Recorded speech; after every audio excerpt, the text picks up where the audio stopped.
Hi friends, welcome to my mini vlog. ಎಲ್ಲರೂ ಹೇಗಿದ್ದೀರಾ? ಚೆನ್ನಾಗಿದ್ದೀರಾ? ಕಮೆಂಟ್ ಮಾಡಿ ತಿಳಿಸಿ ನನಗೆ. ಇವಾಗ ಊಟ ಎಲ್ಲ ಮುಗಿಸ್ಕೊಂಡು ನಾವು ಇವಾಗ ಮಾಲಿಗೆ ಬಂದಿದ್ದೀವಿ. ಸೊ ಹಸ್ಬೆಂಡ್ ಕೂಡ ಲೇಟ್ ಆಗುತ್ತೆ ಅಂತ ಹೇಳಿದರು 1 ಅವರ್ ಮೇಲೆ.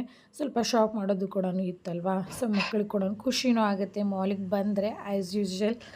ಸೊ ಇವಾಗ ನೋಡಿಲ್ಲೇ ಮಗಳು ಐಸ್ ಕ್ರೀಮು ಬೇಕು ಅಂತ ಅಂದಳು. ಸೊ ಐಸ್ ಕ್ರೀಮ್ ಕೂಡ ತಿಂದು, ಸೊ 20% ಆಫರ್ ಬೇರೆ ಕೂಡ ಇತ್ತು. ತುಂಬಾ ಚೆನ್ನಾಗಿತ್ತು ಐಸ್ ಕ್ರೀಮು.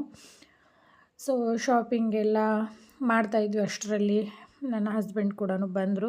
ಸೊ ನೋಡಿಲ್ಲೇ ನನ್ನ ಮಗ ಆಟ ಆಡ್ತಿದ್ದಾನೆ ಶ್ರೇಯಸ್ಸು. ಸೊ ಶಾಪಿಂಗ್ ಎಲ್ಲ ಆಯಿತು. ಇವಾಗ ಬಿಲ್ಲಿಂಗ್ ಕೂಡ ಆಯಿತು. ಇಲ್ಲಿಂದ ನಾವು ಪಾರ್ಕಿಗೆ ಹೋಗೋದು. ಯಾಕೆಂದರೆ ಮಕ್ಕಳಿಗೆ ಪಾರ್ಕಿಗೆ ಹೋಗಲಿಲ್ಲ ಅಂದರೆ ಸಮಾಧಾನ ಇರಲ್ಲ. ಸೊ ಅಲ್ಲೇ ಸ್ವಲ್ಪ ಹೊತ್ತು ಟೈಮ್ ಸ್ಪೆಂಡ್ ಮಾಡ್ತೀವಿ. ಫಾದರ್ಸ್ ಡೇ ಇತ್ತು ಅವತ್ತು. ಸೊ ಪಪ್ಪಂಗೆ ಚಾಕ್ಲೇಟ್ ಕೊಡ್ತೀವಿ ಮಮ್ಮಿ ಅಂತ ಹೇಳಿದರು. ಅದನ್ನೇ ಹಸ್ಬೆಂಡು ನನಗೂ ಕೂಡ ತಿನ್ನಿಸ್ತಾ ಇದ್ದರು. So okay, see you.